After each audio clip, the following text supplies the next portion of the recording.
Hello everyone, আসসালামু আলাইকুম। Welcome back to my channel. আমি মৌসুমি এসে বললাম আজকে একটি নতুন ভিডিও নিয়ে। এই যে আজকের ভিডিওটা দেখেন, একটা মাছ, পাবদা মাছ তো আমরা সবাই চিনি, আমাদের দেশীয় পাবদা মাছ এগুলো।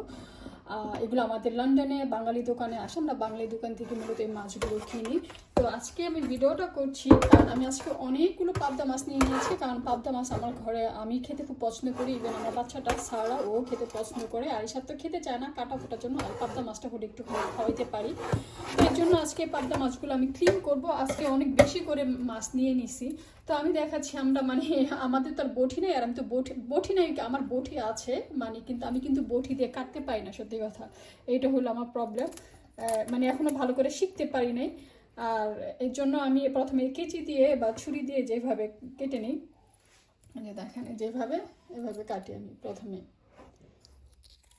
হ্যাঁ, এভাবে কেটে তারপরে যে প্যাটি থেকে ময়লা টয়লাগুলো যা থাকে এগুলো আমি ফেলে দিই, যেভাবে কেটে। এই যে দেখেন, এটা ভিতর ডিম আছে কিনা তাও যাই না, তো যাই হোক। এই যে দেখেন,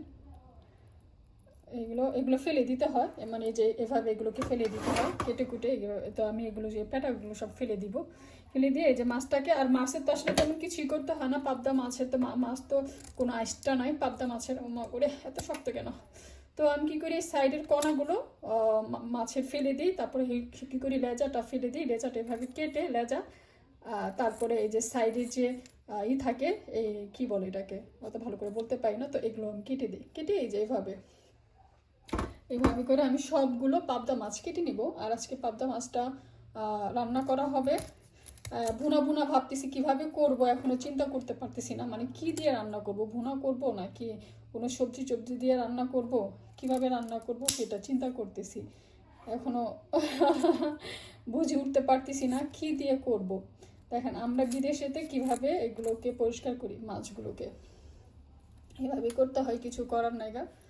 তারপরে হলো যে এখানে এই যে এখান থেকে এক একজন এক একভাবে হয়তো বা কাটে, আমি এভাবে কাটি, কারণ যেহেতু আমি বটি ইউজ করতে পারি না।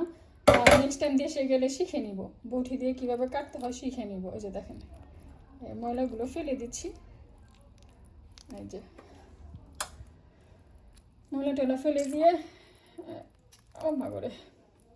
আর পাবদা মাছের তো নাচটা থাকে না ইজিলি, শুধু এর জন্য মাঝে মধ্যে ভালো লাগে পাবদা মাছ খেতে, রান্না করতে, কারণ বেশি কষ্ট নাচটা ফেলতে হয় না। তারপরে আপনার মানে মানে বেশি করতে হয় না, জাস্ট এখন লবণ দিয়ে বা একটু লেবু দিয়ে, কারণ মাছ নষ্ট হলে গন্ধ হলে লেবু দিতাম, জাস্ট আমি একটু হালকা লবণ দিয়ে আর করে একটু কষলে তারপরে কিন্তু আমি ধুয়ে ফেলি মাছটাকে। আর ভেজে রান্না করবো, যেহেতু ভেজে রান্না করবো, আর না ভাজলে আবার আমার হাজব্যান্ড খাবে না, তার জন্য আমার ভেজে রান্না করতে হয়। এখন ফেলে দিই মুখের এই অংশটা, তারপরে এখন এখান থেকে এভাবে কেটে নিব, মুখের এখান থেকে এভাবে কেটে তারপর এরপরে ভিতর থেকে এভাবে ময়লাগুলো বের করে দিই, বের করে ফেলে দিই যে ময়লাগুলো। ও ডিম আছে মাশাল্লাহ, এই যে দেখেন ময়লা এগুলো ফেলে দিলাম।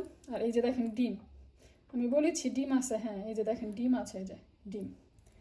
তো যাই হোক, সবাই ভালো থাকবেন, সুস্থ থাকবেন, আর পাবদা মাছ খাবেন বেশি করে। বাচ্চারা খায় তো, এই জন্য বাচ্চাদের জন্য আপনারা কিন্তু পাবদা মাছ আনতে পারেন। এটা আমাদের দেশ থেকে বাঙালি দোকানে আসে, আমরা সেখান থেকে কিনে আসি, এগুলো কিন্তু অনেক দাম নেয়।